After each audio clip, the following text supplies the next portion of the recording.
and he began pushing for marriage immediately, within weeks.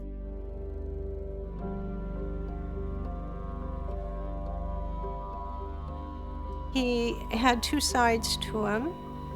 He was a very caring, loving individual at times, but then for no reason at all, he would become angry, moody, go into a rage, tear things up, and then turn on me. I would call the police. They would pick him up. Many of the officers sided with him. There were a handful who were supportive to me, and they would pick him up, and eventually he would end up in jail. I decided to file for divorce at that time and did divorce him.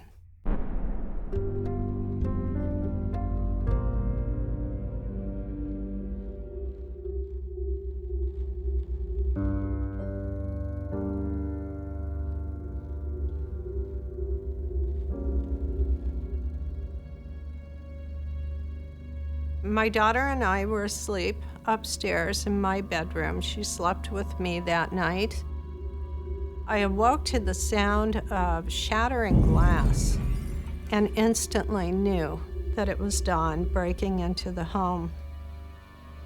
I picked up the telephone on the nightstand and the line was dead. My stomach dropped. I knew we were dead. I hear Don running up the stairs. I have never seen anybody with so much rage. His eyes were literally popping out of his head. His face was red. He had a gun in one hand pointed at me and a crowbar in the other. And he took the neck of my nightgown and in one jerk pulled my nightgown off, ripped it completely off of me. He ripped my panties off as well, so I was naked.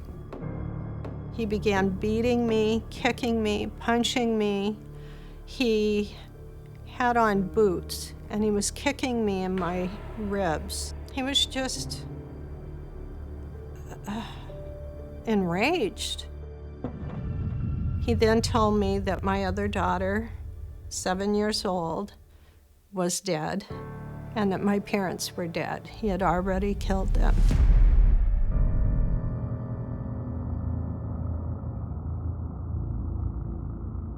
Even though the door was closed to the little room where my daughter was, it was right next to us, and she could hear everything going on. And then he raped me.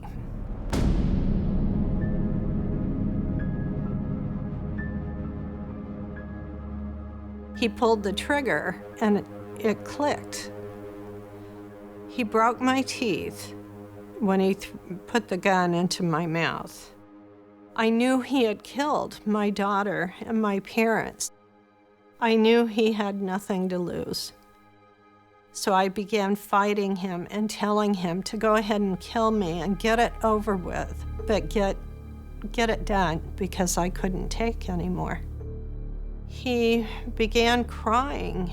He told me he was so sorry. It was at that point that I realized I had gained some control.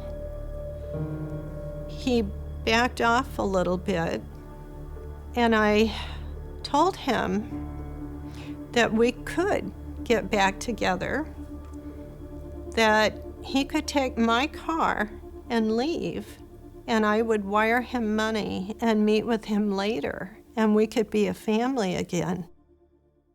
I had to fight a gag reflex. It was so hard for me to say that. I didn't feel it. However, he wouldn't take my car and leave. He wanted me to take him. We were driving down the street, and the first red light I came to, I hit the gas really hard, trying to draw attention. When I did that, he became enraged again and put the gun to my head. He told me to stop. He indicated that he loved me and he loved my kids, but that he was so screwed up that he didn't know how to stop hurting us. He didn't know how to control himself.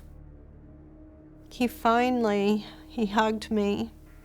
I was crying too. He got out of the car. And as soon as he walked away, I spun a circle on the ice and began driving back towards my house to get my daughter. I saw a police car and I pulled in quickly. I was barefoot in sweatpants and a shirt. I had been beaten. I had a huge bruise on the left side of my face from the gun. I had broken teeth. I told the officer that Don had killed my parents and my other daughter and gave him their address. He called in and had somebody go out to check. When the officer took me home, I ran down to find my daughter still standing in the same spot. She still held the puppies. I was glad that she had them to have something to hold on to. She and I hugged each other, and the officer finally said, "Ma'am, you've got to hurry. We have got to get you to the hospital."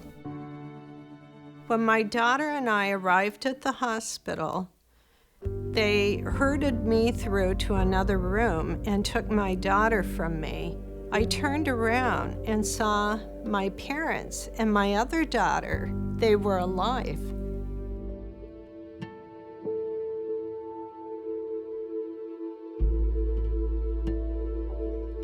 The detective said, "Terry, Don killed himself."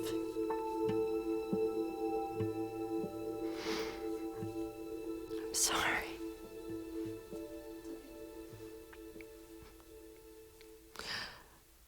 I began to cry. I was both relieved and sad at the same time.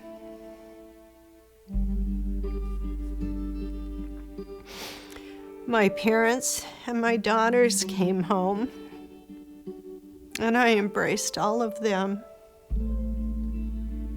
It was over. It was finally over. 3 years of hell had passed.